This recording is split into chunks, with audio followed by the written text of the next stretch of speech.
सत्य, विश्वास आणि वेद म्हणजेच पुणे हिराय. श्री क्षेत्र जेजुरी येथील खंडोबा गडाच्या पूर्वेकडील पायरी मार्गावर भाविकांनी दर्शनासाठी आणलेले शर्यतीचे 2 बैल उधळल्याने 3 भाविक जखमी झाले. सकाळी 11च्या सुमारास घडलेल्या या घटनेमुळे एकच खळबळ उडाली होती. बैल उधळल्याने भाविकांची धावपळ झाली. बैल उधळल्याने काही वेळ परिस्थिती तणावपूर्ण झाली होती. रविवार असल्याने खंडोबा गडावर जाणाऱ्या भाविकांची गर्दी मोठी होती. सकाळी 11च्या सुमारास खेड तालुक्यातील आंबेगाव येथील भाविकांनी 2 शर्यतीचे बैल खंडोबा देवाच्या दर्शनासाठी आणले होते. पहिल्या पायरीला दर्शन घेण्याऐवजी या भाविकांनी हे शर्यतीचे बैल पायरी मार्गावरून वर चढवत नेले. अर्ध्या वाटेवर आले असता दोन्ही बैल अचानक उधळले आणि पायऱ्यावरून खाली पळत सुटले. काही कळण्याच्या आत वेगात बैल पायरी मार्गावरून पळू लागल्याने भाविकांमध्ये आणि आजूबाजूच्या दुकानदारांमध्ये घबराट निर्माण झाली.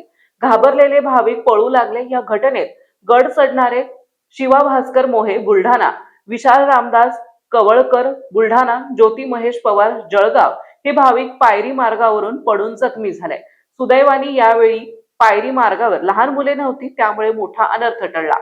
जखमी भाविकांवर जेजुरी ग्रामीण रुग्णालयात उपचार सुरू आहेत.